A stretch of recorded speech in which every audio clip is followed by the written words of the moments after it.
10x your service design offering with Smaply. Take 20% off any order with This Is HCD 20 off. Let's superpower you and your design team's potential. Sign up at smaply.app. Enjoy the episode from your friends at Smaply, helping support This Is HCD podcast.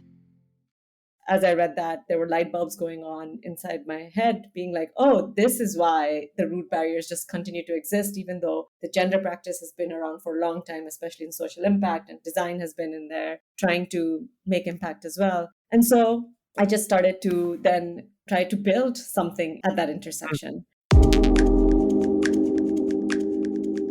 Hello and welcome to This Is HCD. My name is Gerry Scullion and I'm a designer, educator and I'm the host of This Is HCD, based in the wonderful city of Dublin, Ireland. Now, our goal is to have conversations that inspire and help move the dial forward for organisations to become more human-centred in their approach to solving complex business and societal problems. Now, I caught up recently with Mansi Gupta, founder of Unconform, based in Amsterdam. Mansi is a designer, researcher and is working to increase the dialogue regarding the intersection of women and design. Now, she's been exploring the shortcomings of human-centred design and we chat openly about where she sees and how she sees these problems. If you like what we're doing at This Is HCD, please help us out by leaving a review wherever you're listening to this podcast. It only takes a couple of minutes and it really goes a long way to helping the findability of the podcast other people on the internet. Or you can go one better by becoming a patron and you can get an ad-free stream of the podcast for as little as €1.66 per month, folks. And you get a shout out as thanks as well. There's other plans there on our website at thisishcd.com where you can get exclusive items too. And literally all the money goes directly towards hosting and editing and maintaining our website, which is now over 230 episodes. This is a great episode. Mansi was a fantastic guest. Let's jump straight in. Mansi, how's it going? A very warm welcome to This Is HCD. How are you doing? I'm doing well as I can on a great cold day in Amsterdam. I'm doing well. Thank you for having me. How are you doing? No worries, I'm doing okay. But look, maybe for our listeners of the podcast, maybe tell us a little bit about yourself and where you're coming from today. There's so many stories. Which one should I tell? Well, I guess a big part of it is, I grew up in India. I'm from India. I live now in Amsterdam. Spent a lot of my life also living in the United States. And I've had many different experimental professional paths, I guess. I've been in tech. I've been in manufacturing, making shoes at some point in my life and selling shoes.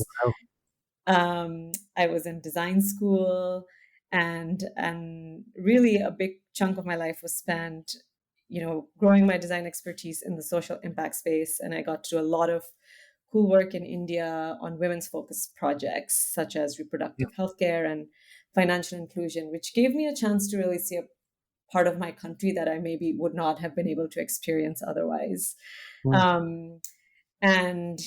So that's kind of where I'm coming from. And now I reside in Amsterdam and I think a lot about the intersection of women and design.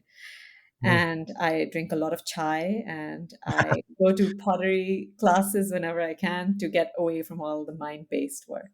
Right. Well, there's so much to unpack there. Maybe go back to the start. What did you study in university? Well, like a good Indian girl, I studied economics and computer science, double majored. Don't know what I was trying to be, either an engineer or a investment banker, and ended up being neither of those, thankfully. Okay. That's good. You mentioned that you went to design school. So tell us about that. Yeah, I went to a design program at the School of Visual Arts in New York, and I really didn't know what I was getting into. It was based on this pedagogy that everything is a product of design. And I was the only person in my cohort without any, official design experience. So I was used to being a really good student, and then I was dropped into this place where everyone knew a little bit about what was going on except for me. So I was just trying to, Google things on the side and stay afloat. But I got to learn a lot and see how design could be applied in so many different facets, and that was a huge played a huge role in where I am today. So I know you're doing an awful lot of work in terms of pushing the practice of human-centered design and just design generally as well. Maybe tell us a little bit more about where this all came from. Yeah, thank you for asking that. I love human-centered design and kind of the methods, the kind of flexibility it allows and how it forces us to be feel the discomfort of being in ambiguity. But I'm really focusing now on looking at my own methods with a critical lens. And this all came to be because, as I was mentioning, I've I got to be on many women's focused projects when I was working in India in the social impact space, Mm. and I just kind of observed that regardless of the domain they were in, healthcare, financial inclusion, a lot of the root barriers were very similar. We were constantly thinking about how can we increase the agency for a woman to feel that she can really speak up in a spousal relationship, or we were thinking about her safety, or we were thinking about her incentives. And so the root barriers were very similar, even if you were doing work in reproductive health or in financial inclusion. And so that just made me think about how, or made me want to explore really what is at the intersection of women and design. And Mm. when I started to explore that, I realized that there isn't much really that's there. Mm. And around the same time, I was reading the book Invisible Women by Caroline Criado Perez, who was, as I read that, there were light bulbs going on inside my head, being like, oh, this is why the root barriers just continue to exist, even though the gender practice has been around for a long time, especially in social impact, and design has been in there trying to make impact as well. And so I just started to then, try to build something in that at that intersection. And I began to reach out to gender practitioners around the world because I also felt that designers, there needs to be more of a bridge with the design space, with all of the other practices that have been around for many, many years. And I started to wonder what us as design professionals can learn from gender practitioners and the work that they've been doing with and for women around the world. So, So just so so thanks. Yes. what were those gender practitioners saying, and how come it's taken till 2022 for these conversations to surface? I'm sure that these conversations are happening around the globe, but maybe they haven't found the kind of platforms. I mean, I'm still trying to bring many of the gender practitioners' work into light and amplify the Mm. work that they're doing. But often I think it's just seen as separated from the design space. And so they basically it gender practitioners have been thinking about this for a long time, but designers, or us as human-centered designers, are always going in with this blank slate instead of really having learned from them and then going in with those mindsets. And I think that there's just a lot that we can go in with feeling equipped on some of these on some of the work that we're doing. You're going to have to help me on some of these things because I'm as guilty as others by the sounds of it. Is it a case that intergenerationally, or maybe we're just conditioned societally to disinvest or kind of whatever I want to say, place an emphasis on women in design? What's holding this back, and if so, can you tell us? I think partially what's holding us back is that we called a practice human centered, Mm. and we expect it to be human centered without actually realizing our own biases and expecting it to be human centered because we called it that. Yeah. And so we are more likely to be overlooking so many different types of minoritized groups unless we do the active work of bringing those lenses in. And Mm. now, with the rise of inclusive design, we're hearing more and more about this. We're hearing the importance of having diverse design teams and diverse user groups. But I honestly see that as a baseline. I feel like that is just where we get started. Yeah. But beyond that, I think we have a lot to learn about the groups that we've been excluding, and go into our research and our design processes with a broader lens, honestly. So many of our projects and success metrics are scoped from such a one-dimensional lens. We're not Mm. necessarily thinking about really what the users might be interested in and how we can kind of really built holistically. So what I mean by that is, you might have a project that's scoped for to build X feature and X program, but there are needs of women that have been consistently overlooked for years. Safety continues to be something Mm. that is overlooked and is more important for women. I wish every project included the lens of safety, no matter what it was building, Mm. just so we knew that it was part of the things that we're thinking about, and just so we could like actively ensure that we're not excluding it because we're so used to excluding it. Are you able to talk anecdotally about examples? Like the one that comes to mind is the crash test dummy, which Yes. I think it was in Invisible Women. Was that in Yeah, that book? it was. Yeah. Maybe for any listeners who don't know, maybe you're happy to tell us that story, and if you've got other ones to build on it as well. Yeah. So the story with the test dummy is that most cars, when they are put through safety tests, they use human dummies to try to see how the airbags or how safe the car is if the car is involved in an accident. But most cars are testing with only male bodies. And when they do try to test for female bodies, they use a small male dummy instead of actually having created a female body dummy. Mm. What this means is that over time, research has shown that women are 17% more likely to die in a car crash. And so this is the kind of, lethal, Mm. experiences we are creating or circumstances where women are really put at a disadvantage.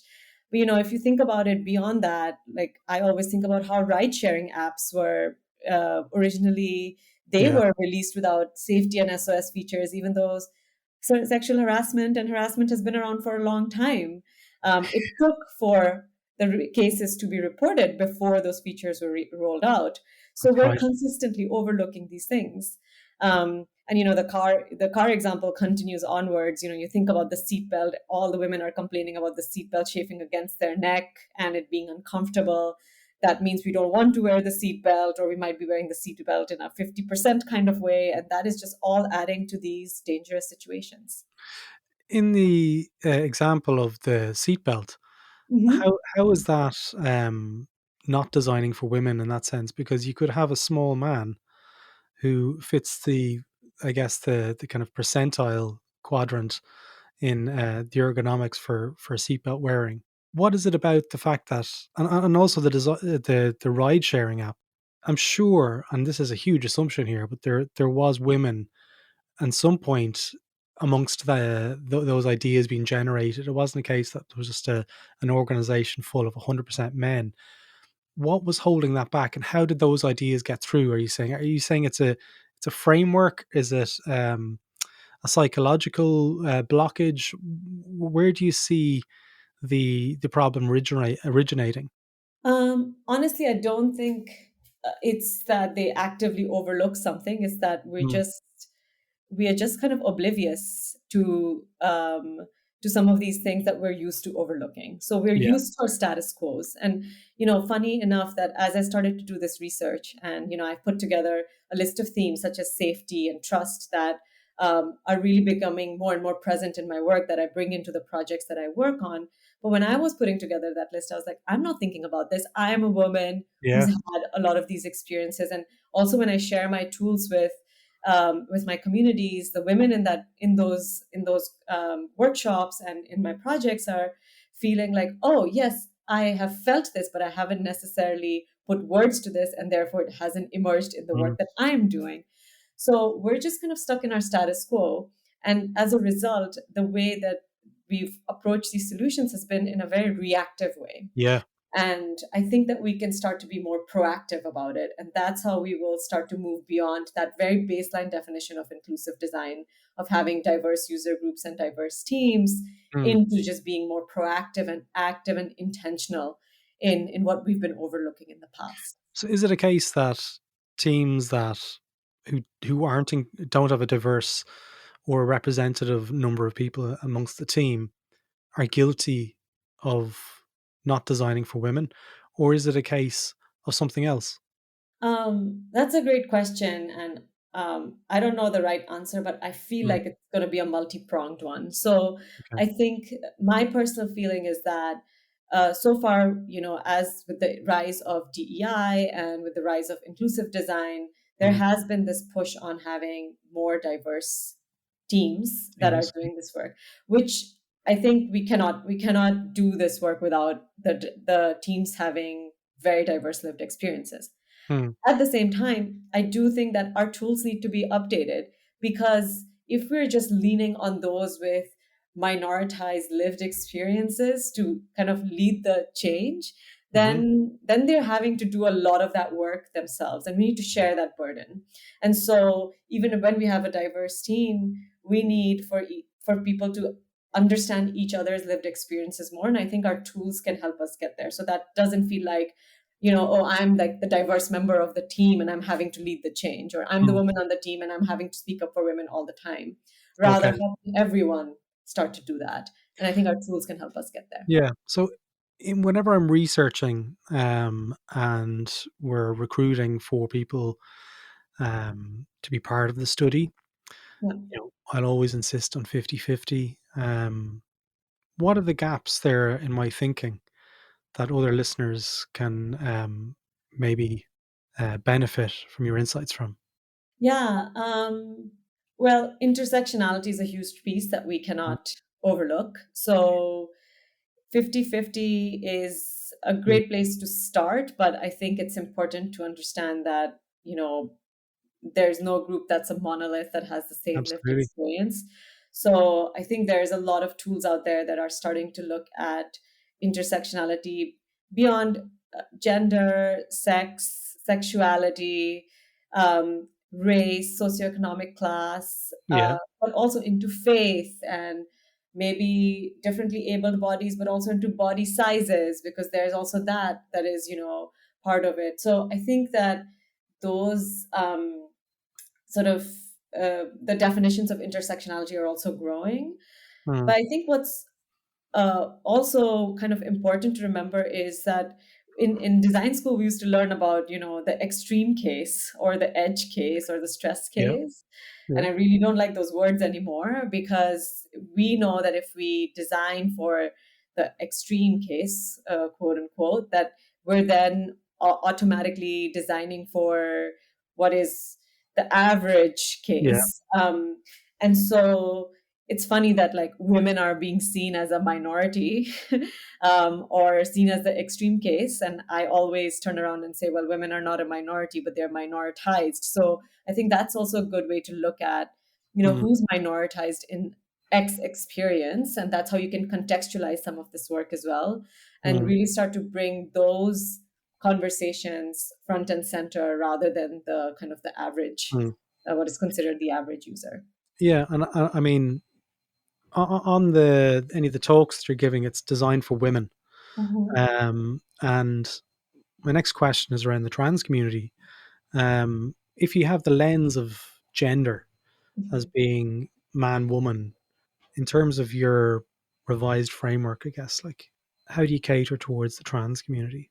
Yeah, thank you for asking this question. So, my lens is not gender Okay. binary, But you have and designing for women, yes, which and is which is a this binary is lens. well, this is why I say women and I don't say gender, because I've Okay. started with women. And to be radically transparent in a time of woke washing and bucketing, Yeah. I don't want to minorize anyone else's experience. But I've chosen to start with women, and that's why I Okay. say women centric at the moment, to That's be fair. very, very transparent. Yeah. Um, I found that a lot of what so I'm really focusing on women because I wanted to. This was my starting point. I feel like we need to better understand the experiences of many, many minoritized groups, and women Yeah. are a huge group. They're intersectional as well, and it is not in an effort to exclude someone else or to say that I believe in the gender binary. It's quite the opposite. It is Mm, just to be really transparent and say I'm here. I'm starting here, and let's see where it takes me. mm, But what I've also found is that a lot of the things I'm advocating for to be embedded into our research and design projects is applicable to many people beyond, sure. women. Yeah. Safety, is applicable to trans folks and LGBTQ folks and men as well. All of these things are actually applicable to other groups as well. But in an effort to be really transparent, that's why I say women centric instead of saying, gender lens when I haven't done that research yet. I understand. So you say you haven't done that research yet.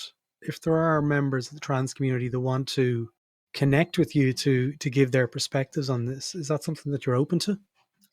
Absolutely, yes. I would love to learn, and see what I can build into the methodology.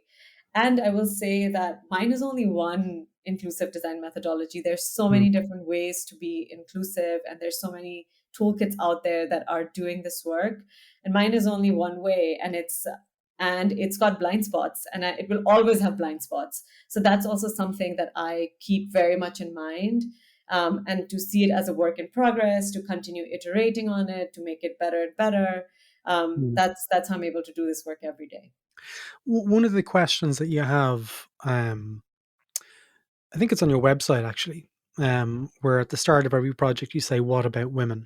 Hmm. What do you think the typical responses are amongst design teams when that's presented to them at the start of a project? So if they're saying, "Okay, here's a brief, we're going to design a new, I don't know, we're going to design a new fitness app, and it's going to be for users." That's the language that a lot of tech companies use. And then the the one person in the team who wants to surface some stuff says, "Well, what about women?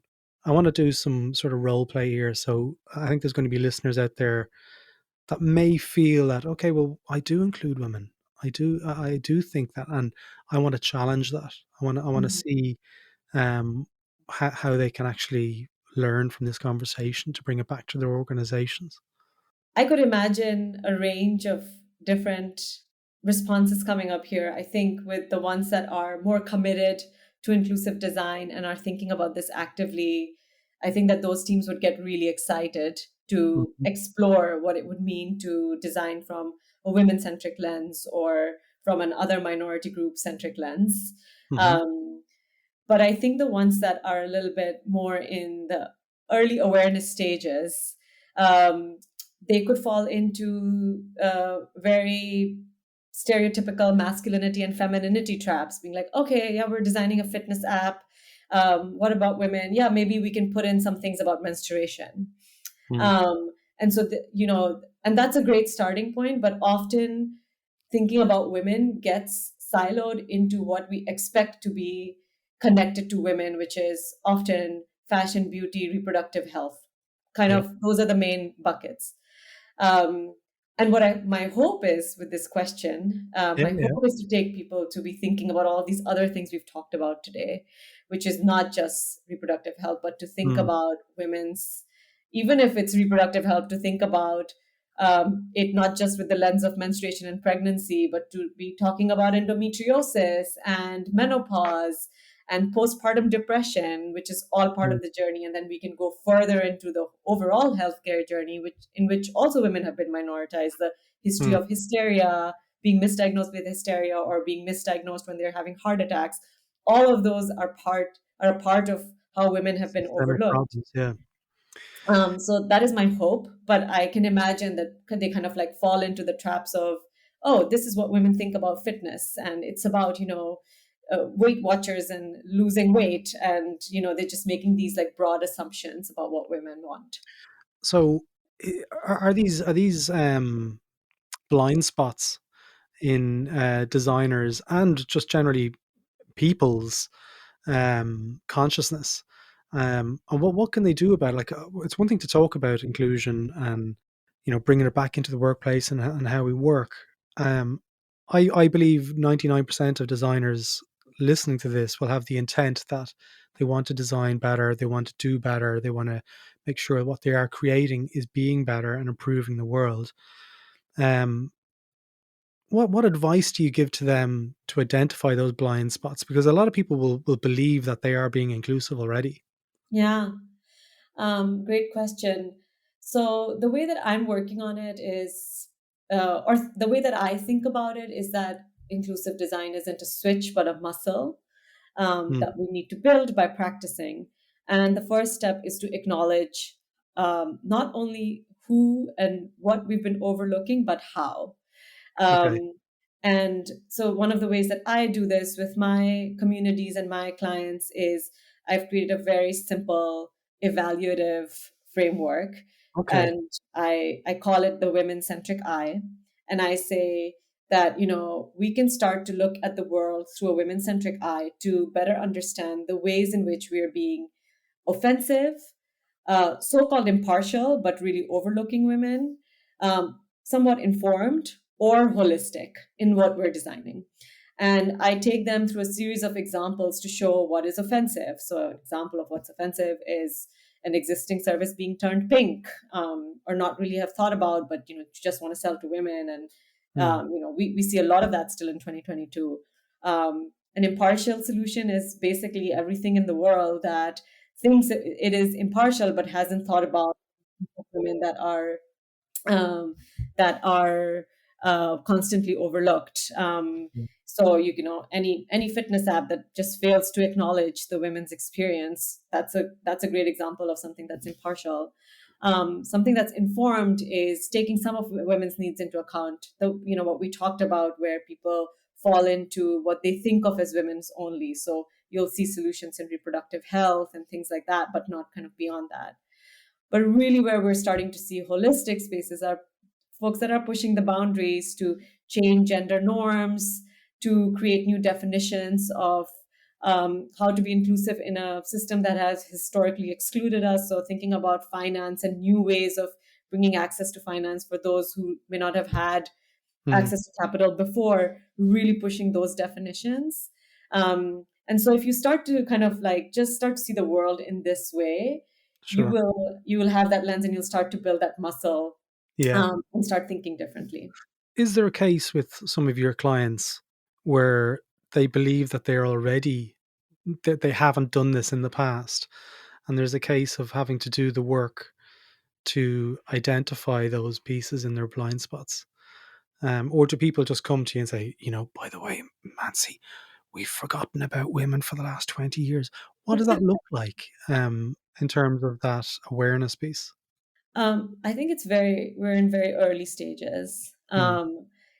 It's really funny where even if sometimes I'm talking to very aware, even women who are working at consultancies or on design teams, and I'm telling them about my work, and they will turn around and say, like, I really wish we had a women's focused project. It would be so great to, like, Yeah. work together. But the funny thing is that all your projects have women on them. So every project is women's focused. We're just not thinking about it that way. Yeah. So we're very early stages. And I feel like it's interesting. There's a lot of interest in wanting to learn, but there's not yet the courage to really shift into new ways of doing things. That's what I'm seeing. Okay. So you might want to do a workshop and just dip your toes in, but we're not, as designers, creating the time and space to really engage in these new methods. Yeah. I feel like that's the big challenge that's facing the design world. And I know you've been doing a fair bit of talks at conferences around. You just did the Service Design Network, Mhm. Copenhagen, and in Rosenfeld, was that right? Yes. The Op Summit as well. Um, if people want to reach out to you more and learn more about this stuff, did I see that you're writing a book or have written a book? Um, I would like to write a book, but I'm not there yet. Not there yet. Okay. Well, if people want to reach out and continue their learning, um, how might they do that? And if there's any other books or anything that you can recommend for people to continue this, obviously Invisible Women is a famous one. Maybe give them a shout out now. Yeah, another great follow up to Invisible Women is the book called Mother of Invention, Okay. which really talks about how our ideas of what is feminine and masculine has held a really good innovation back. So I really recommend that to folks as an awareness piece as well. To work with me, folks reach out to me after they've seen me at conferences to bring Mm. some of my methods into their teams, and we engage in short or long learning journeys together, whether it's through an introductory workshop on some of the methods or to go deeper into a learning journey with, a several part curriculum so that they can get to apply some of the methods on the projects that they're working on as well. So that's one way to engage a bit more, Okay. to really get learning. And they can go to your website, mansigupta.com, and also Unconform, is that right? Yes, Unconformstudio.com. unconformstudio.com. That's correct. Very good. Well, I'll throw links to those into the show notes, Mansi. But look, thanks so much for coming on the show and talking to us and being such a wonderful guest and so open to my interrogation and my curiosity into this topic. So thanks very much for your time. Thank you so much for having me, Gerry. And I wish there were more people curious and interrogating me so we could have this conversation more and more. That's how we start to fill the gap. Absolutely. Thank you. There you go, folks. I hope you enjoyed that episode. And if you enjoyed it and want to listen to more, why not visit thisishcd.com, where you can learn more about what we're up to and also explore our courses whilst you're there. Thanks again for listening.